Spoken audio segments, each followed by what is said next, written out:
এই অযোগ্যদেরকে মানে বাঁচানোর জন্য মমতা বন্দ্যোপাধ্যায় তো এই যোগ্যদেরকে ঢাল করেছে, শিকন্ডি করেছে। মমতা বন্দ্যোপাধ্যায় কি পারতেন না?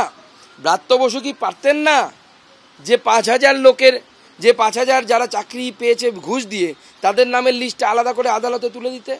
তাহলেই তো যোগ্যদের কিচ্ছু হতো না। যারা যোগ্যতা সত্ত্বেও যাদেরকে এই কষ্টের মধ্যে দিয়ে যেতে হচ্ছে, আমরা তাদের পাশে আছি। প্রয়োজনে আমরা লিগ্যাল সাপোর্ট দেব। এত বড় দুর্নীতির দায় কার? দোষ কার? যোগ্যরাও কেন শাস্তি পাবে? কেন অযোগ্যদের তালিকা আগেই আদালতে পেশ করল না এসএসসি? কোথাও কি গোটা বিষয়টা গুলিয়ে দেওয়ার কৌশল নেওয়া হয়েছে? 2016 এসএসসির নিয়োগ দুর্নীতি মামলায় হাইকোর্টের রায়ের পর উঠছে এমনই অসংখ্য প্রশ্ন।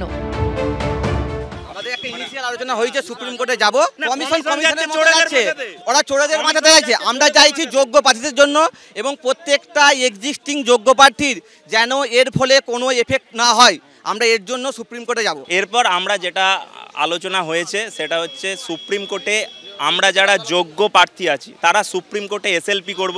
এসএলপিটা শুধুমাত্র স্টে আনার জন্য নয়, এসএলপিটা হচ্ছে যে নতুন করে রিকাস্ট হবে। আমি বারবার বলেছি, রিকাস্ট হওয়ার ফলে যেন কোনো এক্সিস্টিং যোগ্য প্রার্থীর ওপর আঁচড় না পড়ে, এটাও আমাদের সুপ্রিম কোর্টে দাগি থাকবে।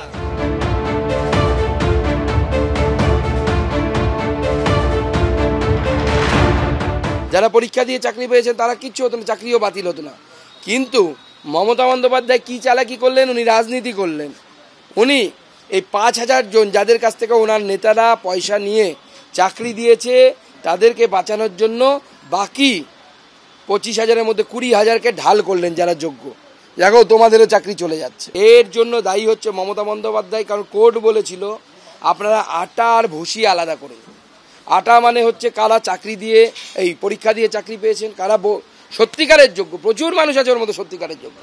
আর ভুসি হচ্ছে তারা, সেই 5,000 মাত্র যারা তৃণমূল কংগ্রেসের নেতাদেরকে টাকা দিয়ে চাকরি পেয়েছে। এসএসসি এই মামলাটা বিচারাধীন এই অর্থে যে স্কুল সার্ভিস কমিশন বলেছে যে আমরা এটা নিয়ে সুপ্রিম কোর্টে যাব। সুকান্ত মজুমদারকে বলুন একটু ফোকাস থেকে তার বালুরঘাটটা দেখতে, কিংবা ওনার নেতা বলেছে না বেলুঘাট কিংবা ওই বালুঘাট, এই যেটা সেটাকে দেখতে বলুন। এই সেকেন্ড ফেজেতে কিন্তু বর্তমান সভাপতি কিন্তু প্রচন্ড প্রেসারে আছেন, সেটা দেখে নিতে হবে। যারা পয়সা নিচ্ছে তাদেরকেও জেলে যেতে হবে। আর গন্ডগোলের জন্য, এই ভুলের জন্য বা অন্যায়ের জন্য যারা বঞ্চিত হচ্ছেন তাদের প্রতি ন্যায় হওয়া উচিত।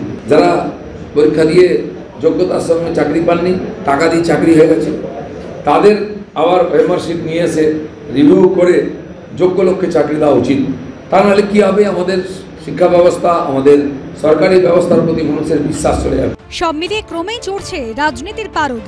অর্ণব মুখোপাধ্যায়, সত্যজিৎ বৈদ্য, কমল কৃষ্ণদের রিপোর্ট, এবিপি আনন্দ।